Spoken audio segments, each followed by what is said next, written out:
Hola, buenas tardes y regresamos con el Pueblo Unido, el episodio favorito de la comunidad.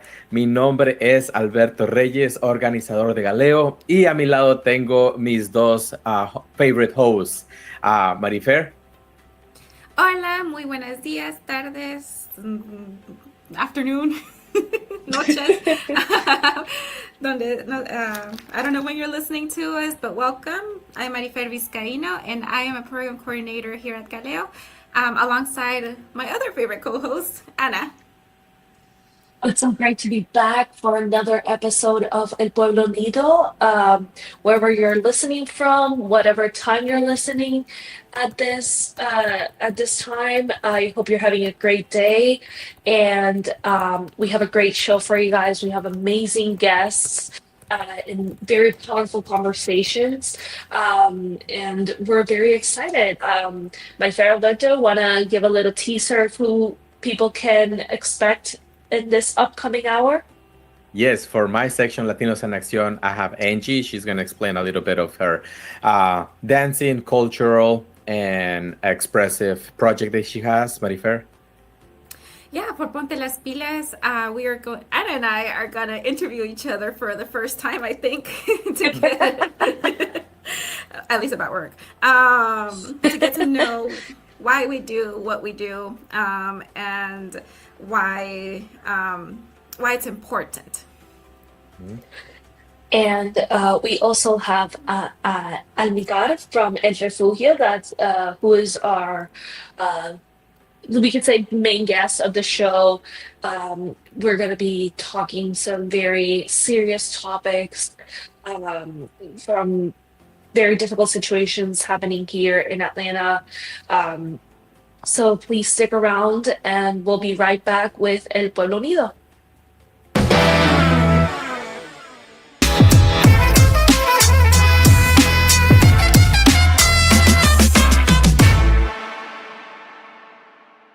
And we're back. Marifer. Nah, it's fun. It's fun. We have that energy. We're at our favorite section for the community, for everyone, our listeners, lo que nos importa. Ana, Marifer, anything that you have seen in the news that you want to share with us? Yes. So I found this news a little troubling because it hits close to home as a DACA recipient myself. The news coming out of Texas, where Catalina Sochi Santiago was detained in El Paso, because she was boarding a domestic flight, mind you, for work.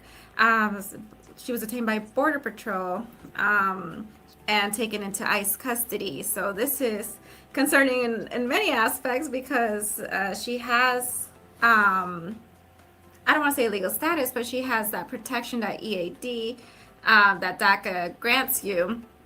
And she was just boarding a plane for work. So just many bells ringing, red flags for us when it comes to our public safety.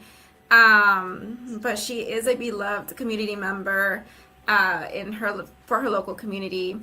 And I just think as we're in public situations, even at the airports where we think our EAD, our license is keeping us safe, we're finding out that indeed, no, we are not.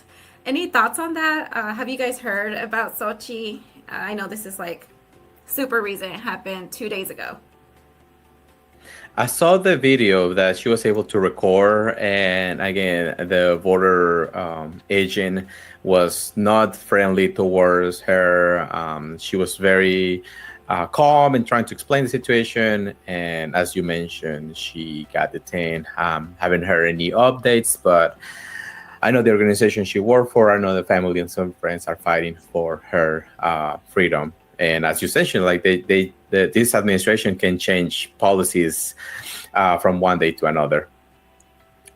I personally haven't No, I did not know about this situation up until you brought it up, and I'm completely appalled by it. And just a quick note for people who don't know what DACA is, because we can't assume that everybody knows. Marifer, because you said it hits close to home because you're a DACA recipient, can you please explain what is a DACA status? Yeah, so DACA stands for Deferred Action for Childhood Arrivals, which was an Obama era executive action created by the program, created by executive action that grants some protections against deportation by providing employment authorization and a social security to recipients who were brought, as the name infers, into the country when they were children. And there's a lot of prerequisites made or put in order to apply for the program, one of which is being in good standing, good moral standing in the community. So you're not a threat to public safety, and you have to have essentially squeaky clean criminal history and must be employed or studying to maintain this status. So that's a little bit about DACA. It doesn't really grant you any pathway to citizenship or any rights. The only one, except probably Texas, the, in every state except Texas, you can probably get a license. I know they're fighting that in the courts. Actually, I don't know if that's gone into play, but anyway. Yeah. On our last episode, we had the lawyer explain a little bit of more of that about the difference of DACA in Texas, DACA versus any other state. But yeah. Yeah, thank you. But basically, it didn't grant the treatment that she was given, um, you know, independently of the the the rights that, or the little rights that this status gives residents. It doesn't grant the treatment that uh, she received at the airport. Okay. Absolutely. I mean, I think that treatment should be committed to anybody. But yes, she at least has some protections, in theory, or should have had when confronting Border Patrol, or when Border Patrol confronted her.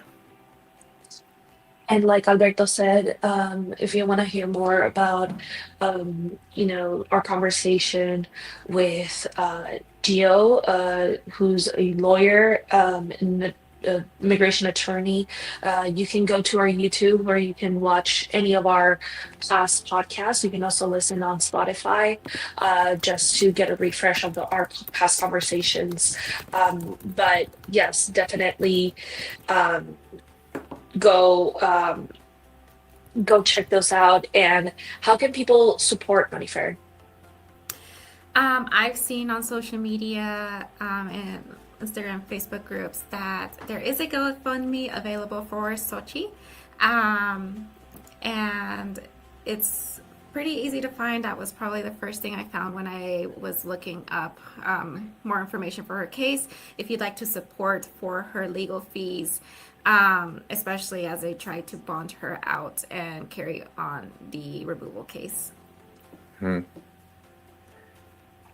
Well, thank you so much for bringing this case to our attention. And we'll be right back with more of El Pueblo Unido.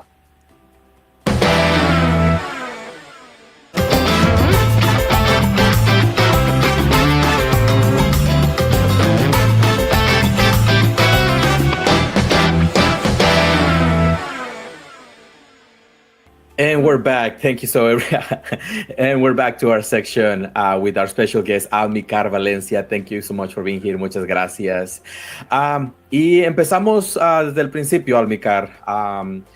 Tell me cómo empezó un poco del refugio, cómo empezó tu involvement with the organization. Gracias, bueno, un placer.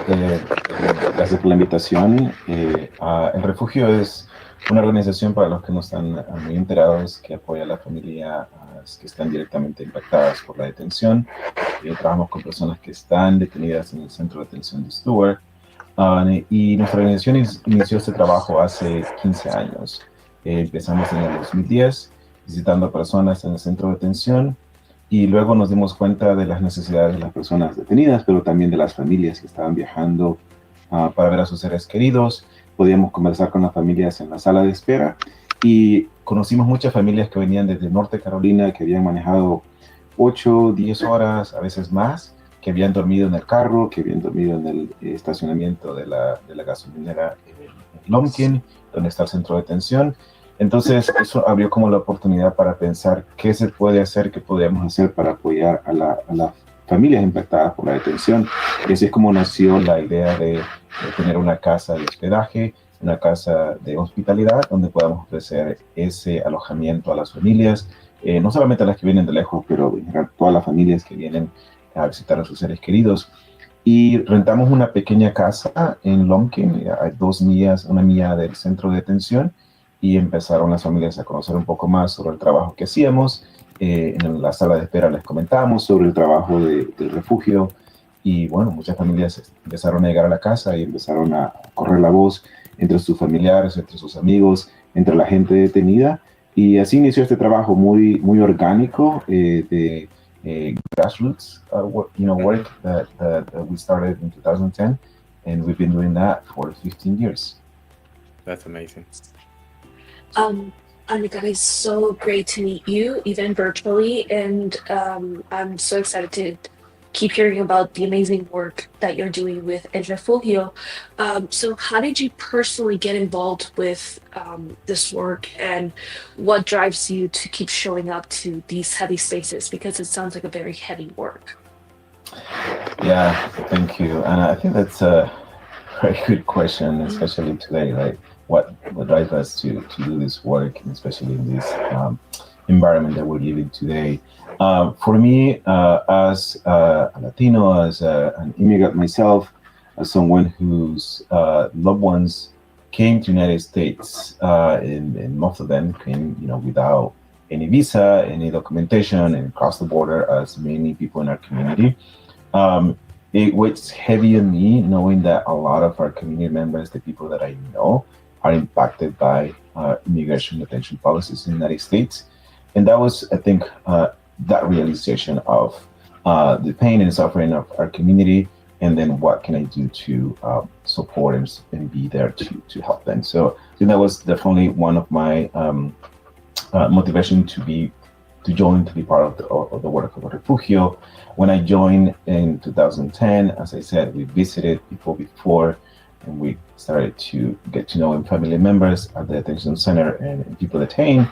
And so that opened up other opportunities to continue this work. And we've been doing, as I said, this work for 15 years.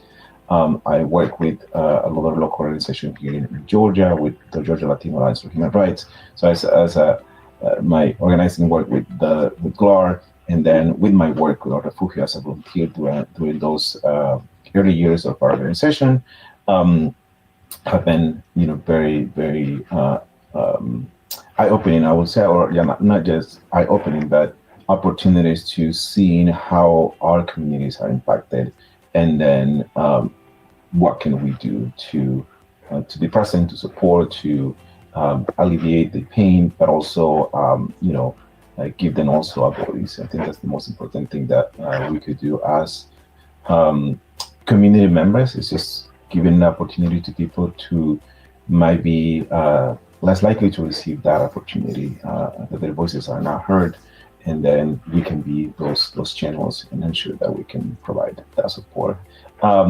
It's challenging, as you know, and you do this work too, and it's hard to hear these stories every day. But I think our commitment to our community is strong, and we are here for the long run. So I think what continues to inspire me is, of course, the resilience of the people that I meet every time that I'm going to the attention center. I was recently there. Frances from your team actually was there the same weekend, and just meeting people where they are and learning about their experiences, their stories. And I know that it's challenging. It's very, very difficult to work through, do this work, but at the same time, it gives me you know, the opportunity to continue this work is because I hear it and because I'm, part of the community as well. Thank you. And like you just said, you've just visited Stewart, and I imagine throughout the years you've had the opportunity to go to Stewart many, many times. For our listeners, can you paint a picture of what it's like inside? ¿Cuáles son las condiciones dentro de Stewart? Bueno, las condiciones lastimosamente dentro del centro de detención son pésimas, son terribles. Yo creo que muchos en la comunidad han experimentado eso. En Georgia yo creo que mucha gente está familiarizada con el centro de detención de Stewart. Si han vivido en el área de Metro Atlanta, ya sea porque los programas de Tweety 7G han llevado a más detención de las personas en la comunidad y ser enviadas al centro de detención. Y nosotros hemos escuchado esas historias de horror, ¿verdad? En el centro de detención, no solamente de el trato inhumano que reciben de las personas. El simple hecho de estar confinado, detenido, separado de tu familia es inhumano. Y luego el trato que ellos reciben es muy pésimo por parte de las personas que trabajan en el centro de detención. Inmigración pone muy poca atención a las necesidades, a las urgencias, a los casos que son muy críticos en el centro de detención.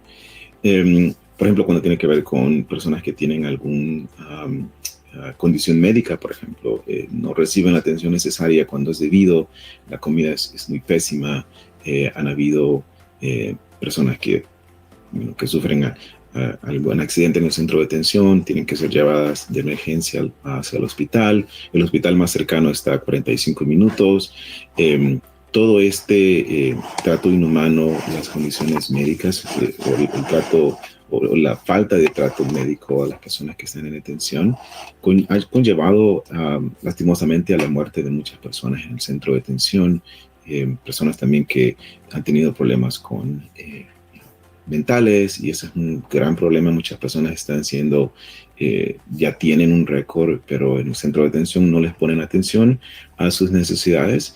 Y lo vemos, las consecuencias es que hay personas que han fallecido en este centro de detención. Es preocupante. En este momento lo que estamos viendo es un incremento de las personas detenidas en el centro de detención. Y eso, cuando tienes un centro de detención sobrepoblado, las camas no dan abasto a la capacidad de las personas que tienes en el centro de detención. Stewart tiene más o menos 1,960 camas, ese es el récord oficial, pero en este momento estamos viendo que las personas detenidas, el número de personas detenidas es de 2,100, a veces 2,200 personas. Hay muchas personas que ni siquiera tienen un colchón donde dormir. Esto crea más problemas. Ya sabemos que como decía al principio, la atención médica es pésima, y eso agrava la situación. Las personas no tienen acceso a agua limpia. Una de las personas que nosotros hemos estado luchando para que sea liberado es Ronnie Taylor. Es una persona de Liberia que no tiene sus piernas, está amputado. Y él nos ha comentado con las situaciones que él ha pasado en el centro de detención, de situaciones insalubres, el agua de botella en la comisaría, en el centro de detención, porque la fuente de agua donde ellos están en su unidad al menos no es potable, no se puede tomar. Entonces, todos estos problemas que estamos escuchando son muy difíciles en este momento, sobre todo para la población que tiene necesidades específicas, como Ronnie Taylor, una persona que necesita sus prótesis. Mujeres embarazadas están detenidas en el centro de detención en este momento, y sabemos que no reciben los cuidados prenatales necesarios de cualquier persona que está embarazada que los necesita. Y tenemos unas fotos que ayudan a las personas que nos están escuchando a explicar. Si puedes describir, Almicar. Bueno, esta es una de mi fotografía ahí en el centro. Es la casa de hospitalidad. Esta es la casa donde ofrecemos alojamiento a las familias que vienen a visitar a sus seres queridos. También ofrecemos comida durante el fin de semana. Este es el espacio donde muchos entran. De hecho, esa es una de las puertas principales donde las familias vienen y básicamente entran por la cocina donde hay alguien preparando o sirviendo algo para el almuerzo, para la cena, para el desayuno. Siempre tenemos voluntarios ahí ayudándonos, ya sea a cocinar, a servir la comida, a limpiar, a organizar donaciones. Por ejemplo, esta no es una casa, no es en el refugio, pero es una organización, una congregación que hizo una recaudación de donaciones para el refugio, y eso es algo que siempre nosotros como organización estamos buscando porque bueno, los recursos son limitados y siempre estamos buscando ayuda de la comunidad, y hay a veces congregaciones o grupos que nos ayudan a recolectar ya sea ropa, cosas que utilizamos en la casa. Esta es la casa, la sala del comedor donde las familias igual se juntan a comer. Esta es básicamente la escena que podemos ver casi todos los fines de semana en el refugio. El fin de semana que yo estaba allá teníamos 31 personas que pasaron al refugio, y teníamos una mezcla de personas de Georgia y de North Carolina. Esta es una foto un poquito anterior, pero es básicamente lo que vivimos cada fin de semana en la casa del refugio, un lugar donde las familias se sienten cómodas. Para los que no están muy enterados, está muy lejos de la ciudad, es 2 horas y media de Atlanta. No hay otro lugar donde las familias pueden descansar, pero el refugio ofrece este lugar acogedor para todos, para las familias que vienen.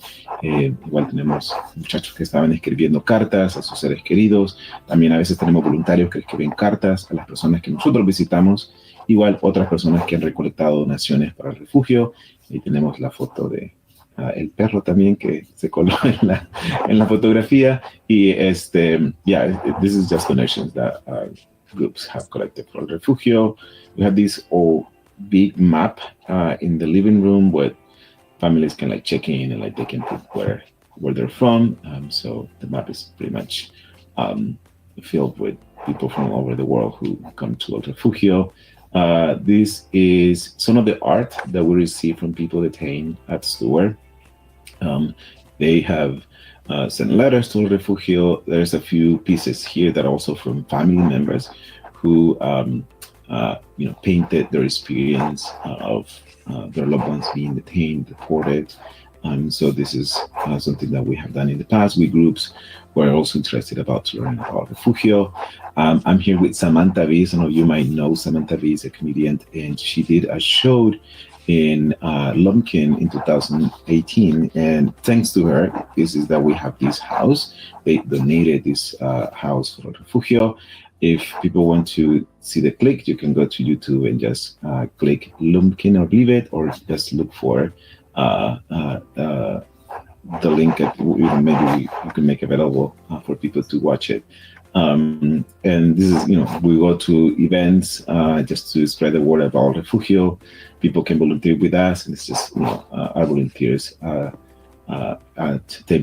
tabling an event to recruit people to support Refugio. Estabas mostrando fotos de las donaciones, de las diferentes ayudas que el refugio recibe, y habías mencionado unas cartas que pueden escribir y pueden recibir. Me corrige si estoy mal. ¿Cómo se llama? So, de todas esas ayudas que estás mencionando, ¿puedes hablar un poco de cuán importantes son esos small acts de care for families and for detained individuals? Claro, bueno, creo que eso es muy importante. A veces creo que en este momento especialmente que estamos viviendo es que la gente puede pensar que es tan difícil, ¿qué puedo hacer? ¿Cómo me puedo involucrar? ¿Cómo puedo ayudar? Y no sé inglés, o no tengo mucho conocimiento sobre esto. La realidad es que cualquier persona puede ayudar desde su capacidad, y hay formas de hacerlo. Como decías, las cartas es una forma. Puedes enviar una carta, una nota a la persona que ya sea que han visitado o que quieres visitar, y esto igual es una forma, es un acto de presencia con las personas que están detenidas. Hacerles saber de que no están solos, de que hay personas luchando por ellos, de que hay organizaciones que están afuera, de que están igual luchando en contra de la detención y las deportaciones, es importante. Y bueno, pueden también ser voluntarios en la casa, en dar la bienvenida a las familias. Hay personas que vienen solamente para visitar a las personas que nos solicitan ayuda. El refugio a veces tiene personas que están en nuestra lista que nos han llamado y dicen, mi familiar no puede venir, o no tengo ningún familiar que vive cerca, alguien puede venir a verme, alguien puede venir a visitarme, y a veces lo que necesitan es simplemente alguien con quien conversar, alguien con quien que pueda escucharles. Y eso, digamos, no soluciona el problema, no soluciona, no les va a ayudar a salir de detención, ¿verdad? Es parte de la forma en que podemos hacerlo, pero ayuda en estar presente con esa persona que visitas. Hay grupos que también están haciendo otro tipo como del el pen pal or letter writing as well. The Refugio has done letter writing before, and what we're doing now is we have events and we invite people to come to the events, and then we share a little bit about the work. We might share a little bit about the person that you're writing to, and then you write a letter to that person. So we're looking forward to put out more events this fall for people who want to do that, letter writing. But if people want to volunteer now to visit or to help us at the hospitality house welcoming families, we're glad to put share you, send you the link for people to sign up and volunteer with us. Thank you. And just hopping over to the legal aspect of the detainees, we've heard that so many detainees are detained for a really long time, some over a year, and very few have received a bond. I imagine, given the new administration, that situation has only worsened. Do you know why it's so hard to get released from Stewart? Yeah, it's a good question. I mean, historically, it's been hard to get people released from detention. Historically, Stewart has one of the highest deportation rates in the nation. So it's not just in Georgia, but specifically in Georgia because Stewart has in the past had a lot of asylum seekers, people who are detained at the border, and then they seek asylum, they want to stay here. But Georgia has one of the worst asylum approvals rates in the country. I think it's only like 6%. And I'm talking about this is before this administration. Like right now, the border is essentially closed. No one actually can actively seek for asylum because they basically detain and send back, or detain and deported right away. So it's much difficult now. Again, I think it's important to talk about the historic nature because it's been hard. Now it's almost impossible. People are not able to get bonds at Stewart. I think the new executive order it, was signed in a few weeks ago is basically barring most people from qualifying for a bond. Basically, only if you came here, with a visa with certain documentation and ended up in detention proceedings, you will qualify for a bond. But now, that's not a reality for most people. Many people are here undocumented. They enter without inspection to the United States, and they basically won't be able to qualify for a bond. That basically means that they will be detained throughout the entirety of their immigration case, whether it is a resolution for stay here or be deported. They will basically be detained for longer periods of time. Right now, it's about 51 days is the average. But we're visiting people who've been detained at Stewart for 3 months, 6 months. We have visited even people who've been detained for more than a year at Stewart recently. So it's just more and more difficult right now. I mean, it's just increasingly hard for people to actually get released from detention. We only hear about a few people that is able to get out of detention right now, unfortunately. Staying on the policy, have you or your team in general have keep an eye on any policy changes at Stewart or something, accountability that you're pushing for? Yeah, I mean, we continue to hear those horrible stories of individuals that we're working with the people that we visit that are struggling, their medical issues or you know abuses. So we definitely do our best to support as much as we can to advocate for their release. As I mentioned, Ronnie Taylor is someone that we've been working on. There is actually a petition out there to get members of Congress to take action and release him. Like Ronnie Taylor, there are many other people who are seeking to be released from detention at Stewart. I think the keeping up with all the policies, the federal level is hard, but we definitely, that's our work, that's what we do. So we always try to do our best to understand what's happening and how that impacts our community down here in Lumpkin, in Georgia, because the quotas that exist right now for people who need to be arrested by immigration boils down into the local communities and how ICE is operating in our communities, and then we see in real time at Stewart. And the rest of the policies that are impacting our communities. I guess if we want to talk about specific things that we're doing, also Refugio, we have collected, those stories, those testimonies from people over the years, and we have produced 2 reports. One report during the pandemic is called Cage of Fear, and this report specifically talks about the medical neglect during the pandemic at Stewart.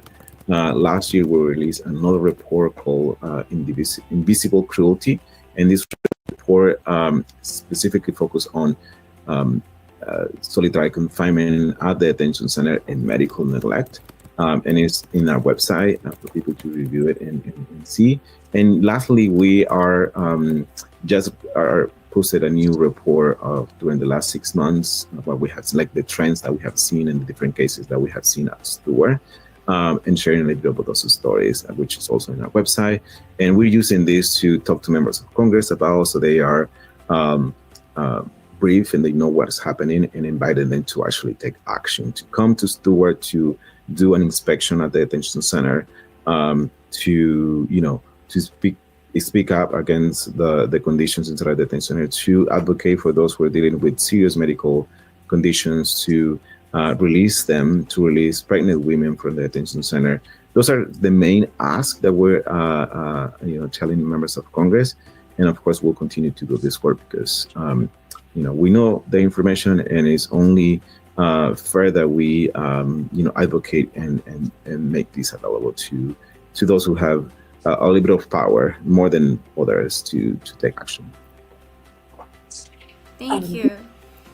Yo voy a switchar un poquito porque hemos hablado de temas muy fuertes, muy tristes, porque la realidad es que son muy tristes, pero trabajos como el que usted está haciendo con el refugio brindan esperanza de personas que están tratando de cambiar las situaciones de que personas en nuestra comunidad y otras comunidades que están viviendo. Así que le quería preguntar qué momentos de esperanza o humanidad se han quedado con usted dentro del trabajo que usted está haciendo. Mire, yo creo que la pregunta es sumamente importante, especialmente como tú lo mencionabas al principio también.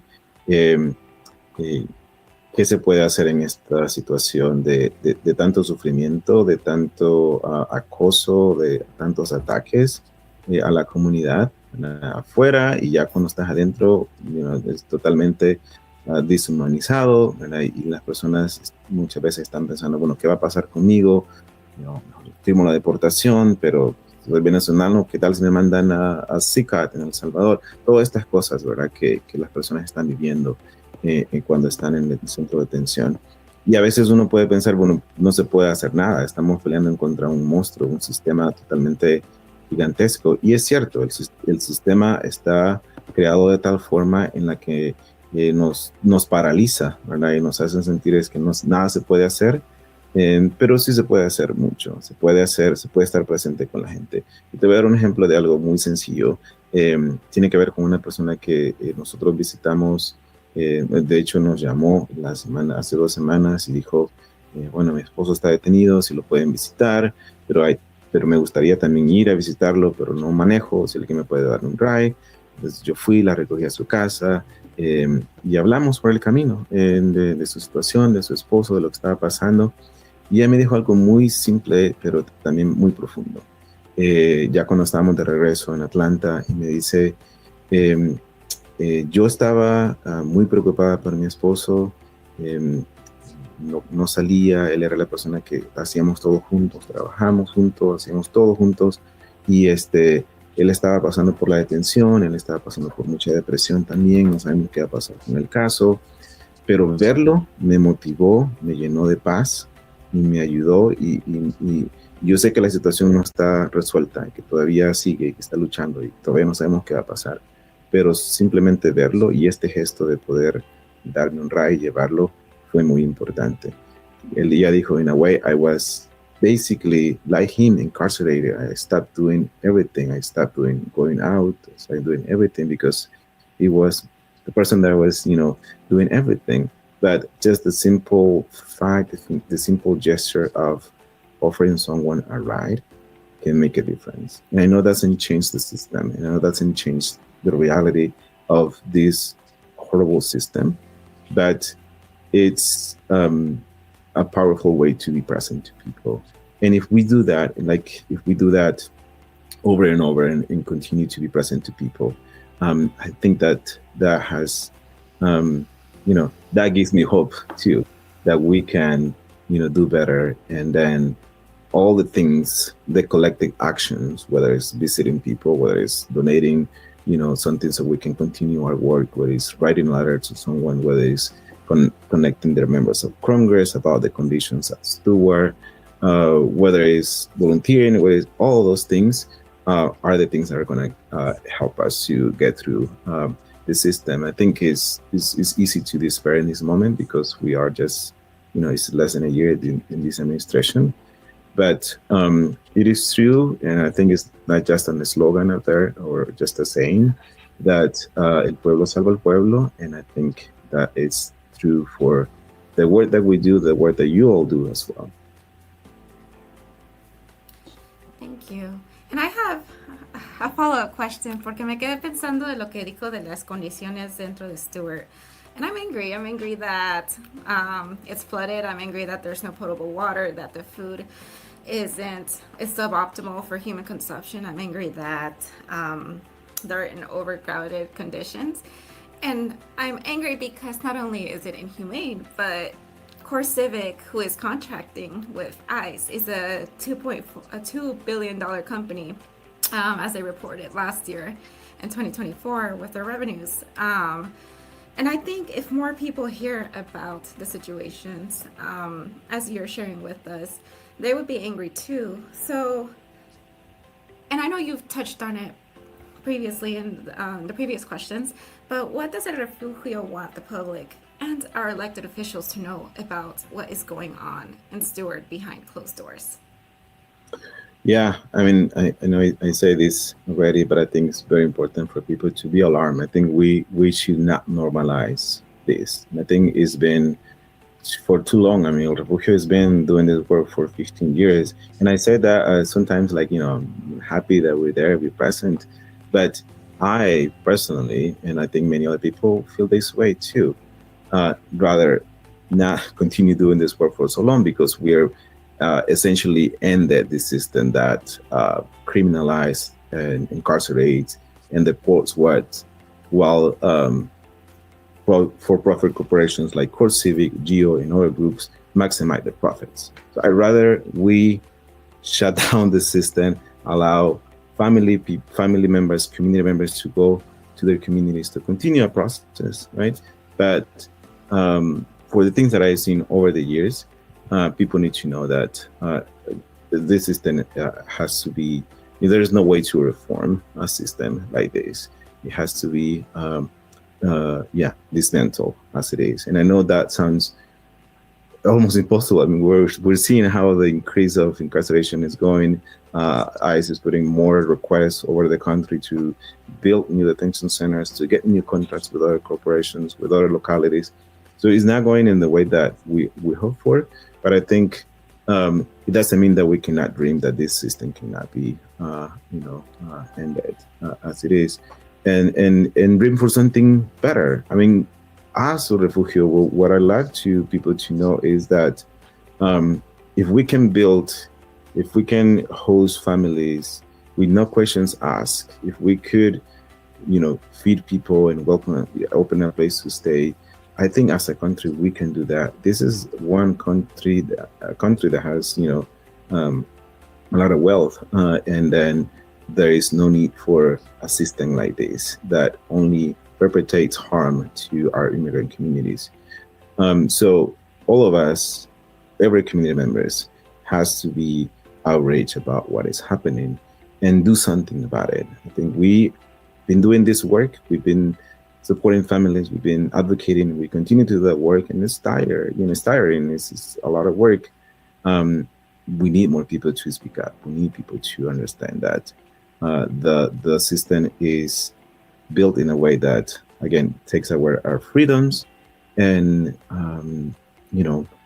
puts communities behind bars, and many times are living through all these inhumane conditions. So people need to speak up. People need to see it as it is, and it's horrible. And we need to do and find ways to be present to people who are going through the hell of this system, this detention system, but firmly, fight for alternatives that build community, that provides the things that we don't have. Like there is no hospital in South Georgia, for example. Mm-hmm. There is need for schools, investment in education, investment in healthcare, and all of these things. And what we're doing is draining the resources towards a system that, again, it's only created more harm in our communities and filling the pockets of these corporations. What a powerful information that we have. And you said, like, it's sad to hear that. Thank you, everyone at Refugio, for all the work. For the people, Amicar, that wants to help, how can they reach El Refugio? How can they reach you if they want to volunteer or donations? Yeah, you can go to El Refugio at stewart.org. That's our website. You can find information about donating, volunteering with El Refugio. There is a form that you need to fill out. We have sessions once a month. We have an orientation. So people want to know what we do, the different programs. That's a session 4. But if you're ready to volunteer, and I said I want to be at the house, and just reach out to us, and you can reach out to info@refugioministry.org, and we'll gladly take you to serve with El Refugio.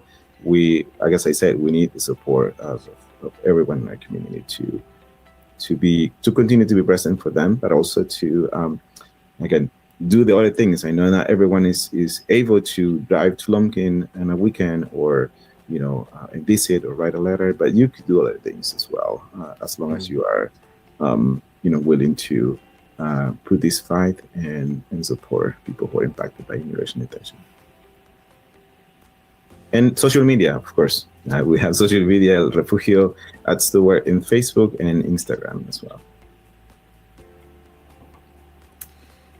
Thank you so much, Amicar. That was a lot of powerful information, both that brings us a lot of hope, but also the awareness you bring to the detainees at Stewart and how you fight for their dignity. We hope to bring you back on a show or keep collaborating with you again in one way or another. And best of luck to you and everyone at your organization.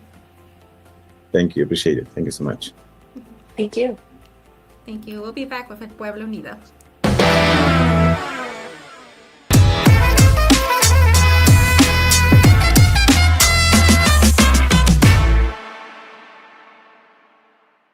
Buenas tardes y regresamos a nuestra sección Latinos en Acción.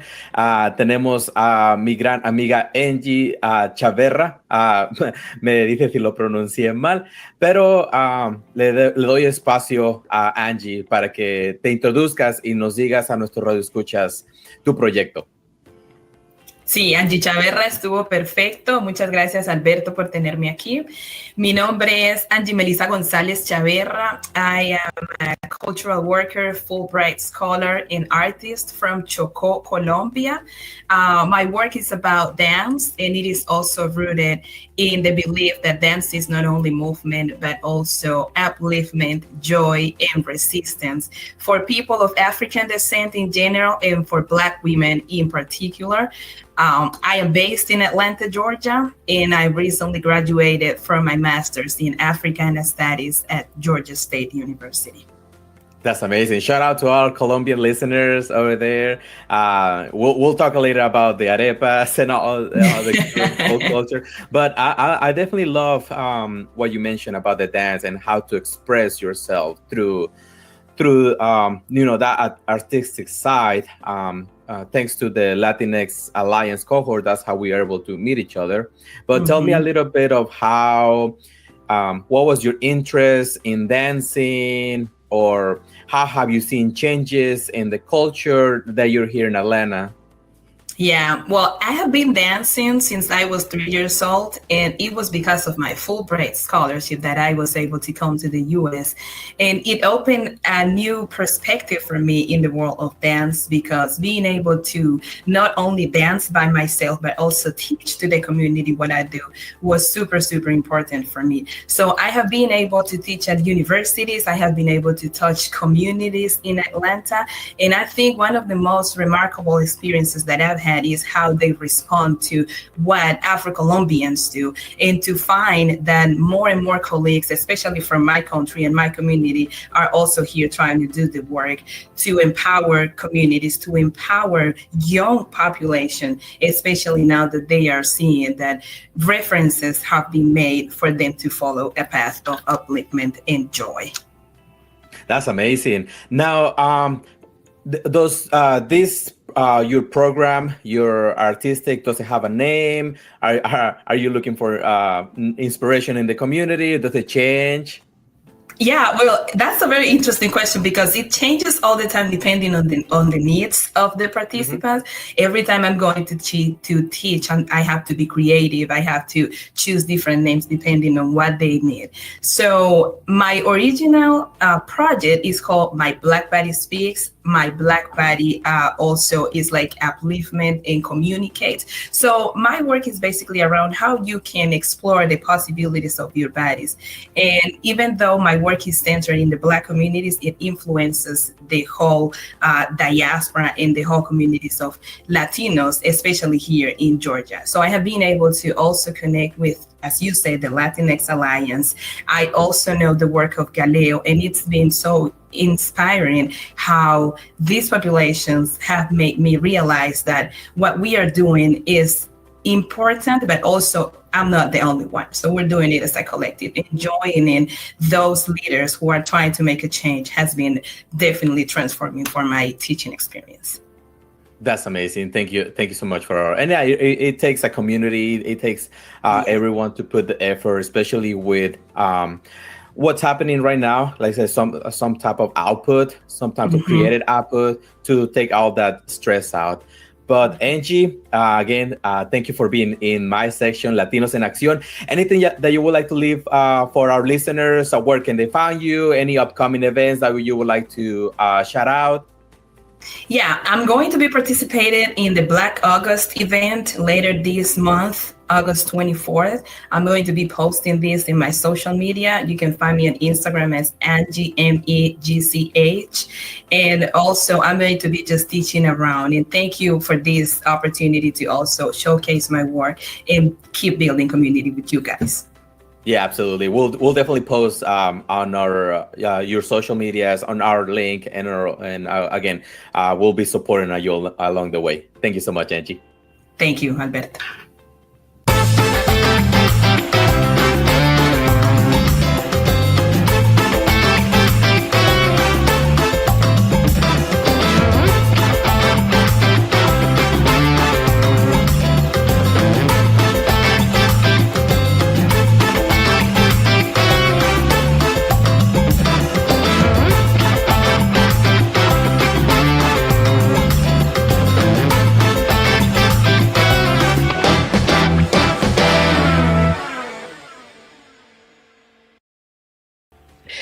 And we are back with El Pueblo Unido.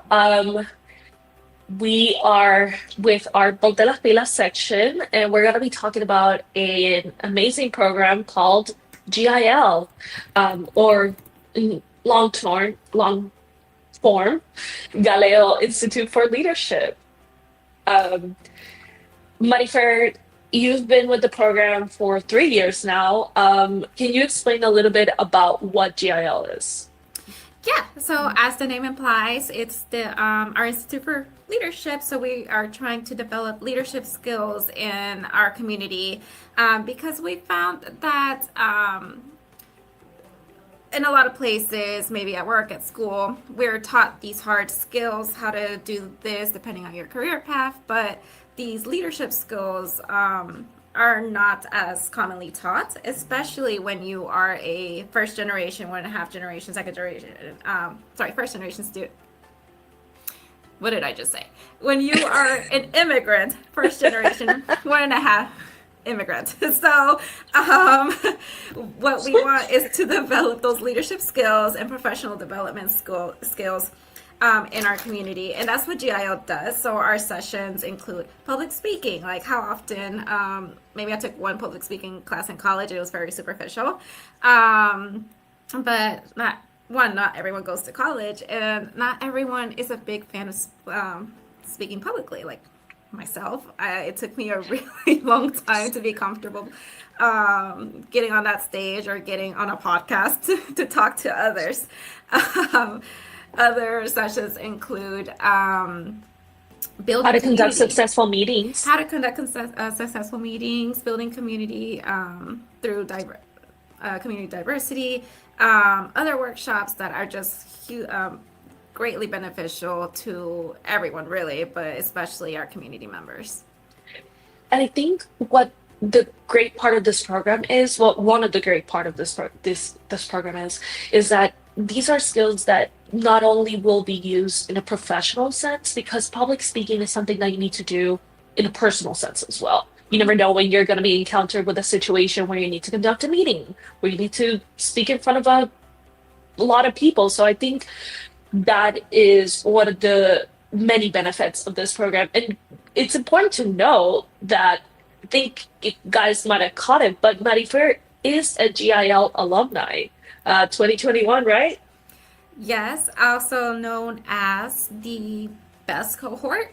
Anyone else is just fighting for second. And I say that, I'll say that to every cohort because I think that motivates them to be a little better. But yes, I started off at my Galileo knowledge, I guess, through GIL back in 2021, and I can truly say it's shaped me to be the person I am today, and has carved the path for me to become a public servant working in the nonprofit work, and even pursuing a master's in nonprofits management. I forgot what my master's called.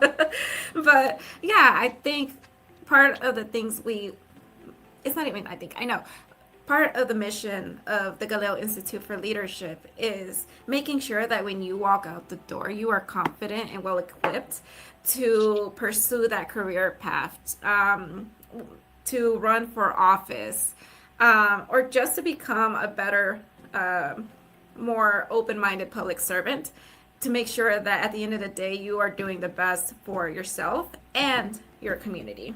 To make sure, as we discussed in this past session, I'm sorry, Anna, you weren't there, but Lady Argueta came to talk to us about mentorship.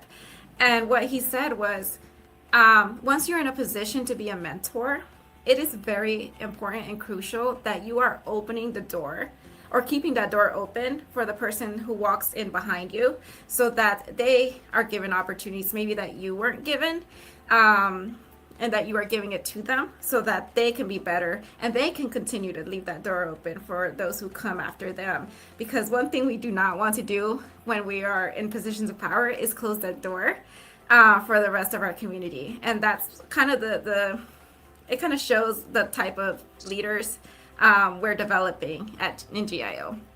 But But Anna, let me switch the roles and interview you now. What has been your favorite part of managing the leader? Well, helping with the Institute for Leadership. Definitely learning about the program. I mean, I'm not from Georgia. I moved here recently, specifically to work with Galeo. So this was a program that before joining Galeo, I had no idea about, and it sounds amazing. I personally want to be a Galeo alumni because I feel like the skills that you learn here are so important. And, you know, not to brag, but the price that the program offers is so amazing for everything that is taught compared to other programs. Not to shade other programs. I think every leadership development training is very important, whether wherever it is that you get it. Hopefully, you get the skills that you need to become a better leader. But, you know, comparing those prices, I think this is a great price. And also getting to know people within the Latino community here in Georgia has been another great part of it because there are so many different people from so many different professional backgrounds, retired people, students, current college students, and people working with big companies. So I think it has been a great way to immerse myself in the Latino community here in Georgia. And also getting to work with you, I think has been a great part. Marifer is amazing, a great coworker, and I'm just so happy to be here. Thank you. Likewise, working with you, Thank you. And getting to know you. And one more thing, well, two more things before you go. Because you mentioned that low price point, that very accessible price point for many of our cohorts. We are accepting donations. If you would like to donate to Galeo, especially in-kind donations, whether it's a flip chart, binders, you can find more information on our website. We have a wish list. So please check out galeo.org and click on that wish list to donate for our leadership program so that we can continue doing our work and doing it well. And then the other thing is, what's happening on October 25th? Well, there's this little program called The Summit, and we're not going to give many details yet. Just put that date in your calendar because, and let us explain a little bit what the summit is. Our GIL is a 9-month course, but we understand that not everybody can do a 9-month course. So, for the benefit of those that want to get professional and personal development but can't make it to a 9-month course, we offer this 1-day training with 3 different courses, if you want to call it like that, and have different trainings within those. And this year is going to be on October 25th. So stay tuned to our socials, website, and even our leadership newsletter, just so when applications open, you can just go ahead and buy your ticket and be there with us on October 25th. Yes, I know. It's one of my favorite events for the year. Thank you, Anna, for sharing that information. That is all we have for Ponte las Pilas. Thank you guys for listening. Thank you, Anna, for this great conversation. And we will be right back with La Pinche Política.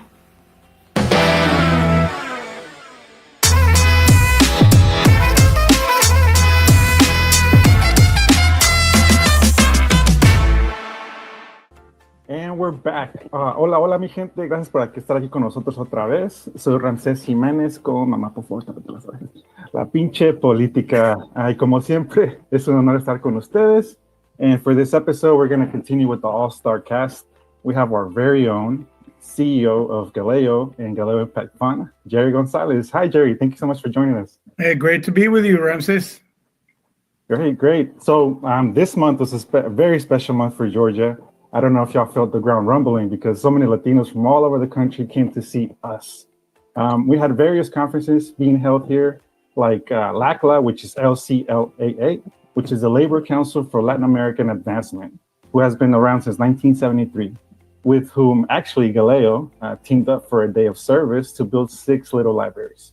And the other conference was the NELO conference, which was for the National Association of Latino Elected and Appointed Officials, which was a very big event. And Jerry, you were actually there, right? Right? Yeah, yeah. It was a great conference. It's the first time that NALEO brought their annual conference to Atlanta, and we had about 800 people here from all over the country. NALEO is a nonprofit, nonpartisan organization that works to increase the Latino participation in the American political process. It focuses on citizenship, electoral involvement, and also participation in the census, things that are very important to us as Galeo too. We partner with NALEO all the time, but also NALEO works with Latino elected officials around the country, working and focusing on policy to make sure that Latino elected officials can become more effective leaders in their own communities. So we had many exceptional leaders from all over the country at this conference, including we had lots of Georgia Latino elected and local leaders here. So it was a really great conference. By the pictures, it looks like an amazing event.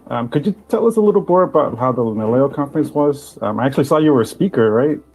Yeah, it was. It was really a great honor to be one of the speakers to kick off the event and welcome everybody to Atlanta, to Georgia. I kicked it off alongside with Hector Gutierrez, City Council member in Forest Park, representing Galeo and Galeo Impact Fund. He's a member of our board for the Galeo Impact Fund. But we also had State Senator Jason Esteves provide welcoming remarks to all those that were in attendance. So we had policymakers there. We had power brokers from across the country, lots of elected officials from Texas, from California, from Arizona, Illinois, but also from places like Vermont and Wyoming, places that you wouldn't think of for Latino elected officials, but Latino elected officials are everywhere. So Georgia provided a great welcome for them, and they will likely be back for some other conferences in the future, hopefully. That's awesome. Well, hopefully they come back more often. So far for Galeo, I mean, not for Galeo, for Georgia, many people don't know, but we actually have our own Latino elected officials, right? How many do we have, and how many should we have to match the Georgia Latino population? Yeah, so it's like I was trying to do the numbers, and it's really a lot of elected positions that we have in Georgia. We have 16 representatives for Congress, 2 U.S. senators, 14 state congressional representatives. We've got 13 state constitutional officers that include the governor, as well as public service commissioners, 5 of them, 2 of which we have an election for in November. So stay tuned for that. In the legislature, we have 56 state senators. We have 180 state representatives.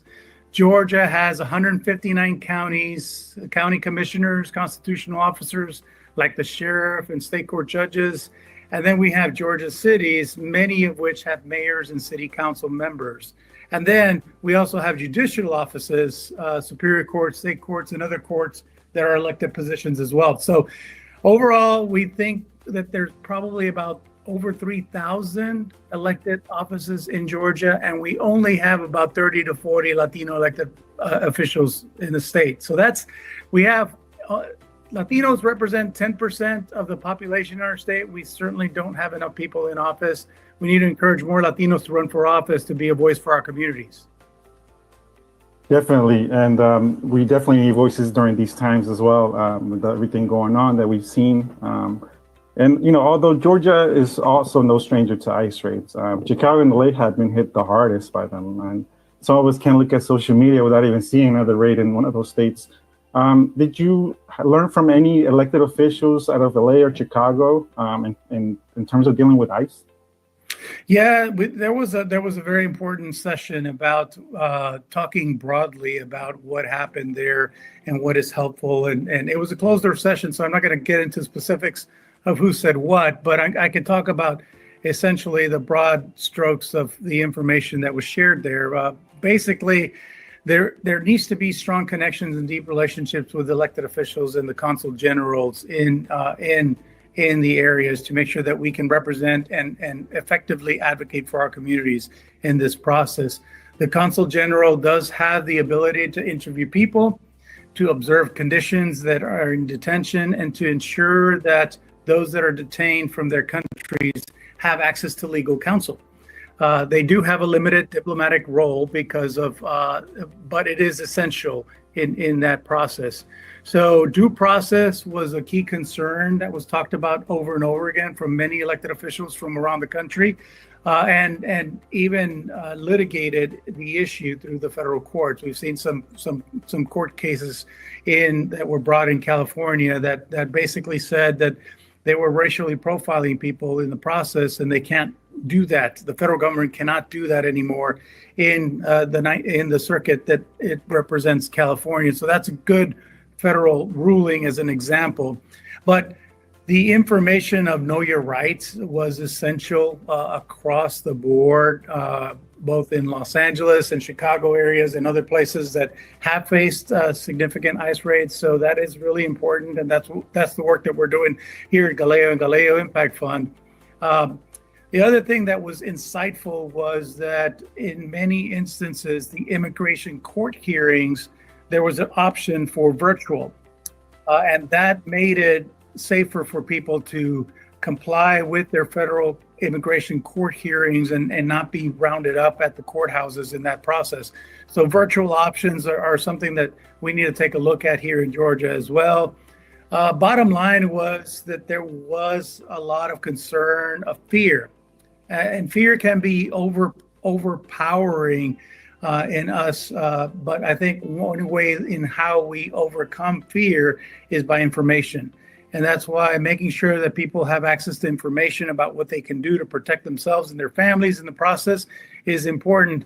And lastly, I'll end with this. It was one of the key things that was a good takeaway was that there was a lot of rapid response networks that were built during the pandemic, but were still in effect, and really helped make sure that the people knew where ICE was. They were able to respond effectively as a community, and we need to build some of those rapid response networks by neighborhood. I mean, even here in Georgia, I think it's really important.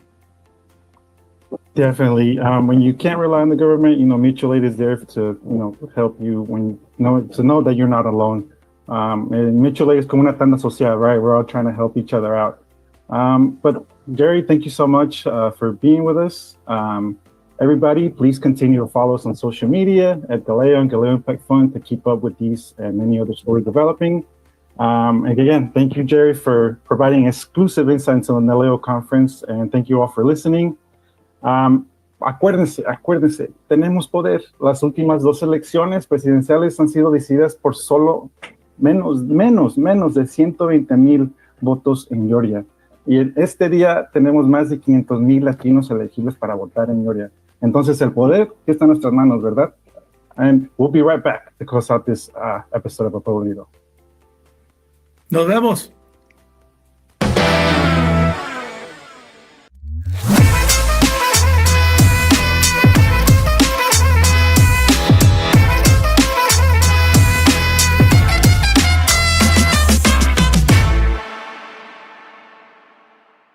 And we are back. This has been a great episode, having amazing conversations, very powerful conversations about things being done in the community, things happening to our community, and how can people stay tuned to everything that Galeo is doing, including our episodes.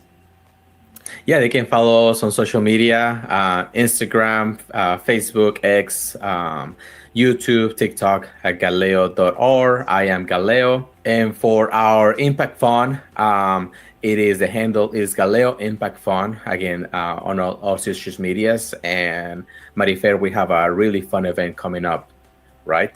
Yes, we do. Our favorite time of the month is approaching, the Hispanic Heritage Month, and fitting as we are a Latino Hispanic serving organization, we have our Hispanic Heritage Month luncheon coming up in October, on October 15th.